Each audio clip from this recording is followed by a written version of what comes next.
Africa is filled with lots of interesting and beautiful birds. Beautiful to us, I guess, and not so much to the small insects and other living beings these guys eat. Birds are excellent hunters and often don't get the respect they deserve for their amazing skills. Let's take a look at the smallest raptor or bird of prey in Africa, the pygmy falcon. I spotted this bird while at Samburu Park in Kenya. It is found throughout eastern and southern Africa. This bird was probably about 8 inches tall. It will be looking to kill its next meal, which could be insects, small lizards, or even small rodents.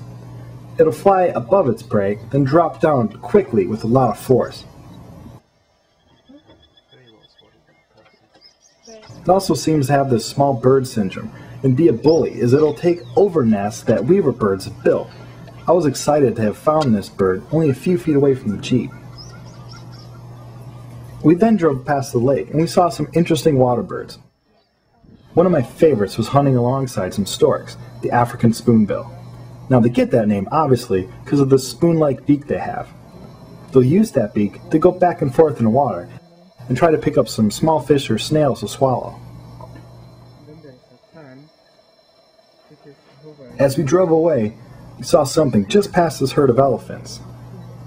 When they had passed, there it was, one of my favorite birds, the secretary bird. Now the secretary bird is quite large, can be 4 feet tall with a wingspan well over 6 feet. They are often found on the savannas. They hunt mostly on the ground, looking for snakes, lizards, and other small birds to eat. Now they'll catch up to this prey and jab their sharp beak right into them, or they can pounce on them.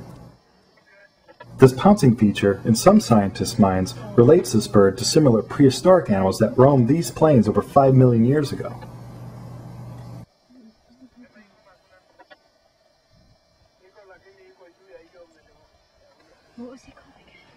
In the evening, they'll roost up in a tree.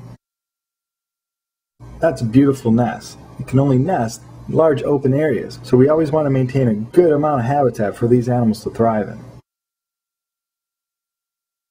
Now you may be able to see why some would call this the secretary bird, as it looks like it has a few pens tucked behind its head. But there are other possible reasons listed in this video's description. Be sure to check those out, and thanks for watching.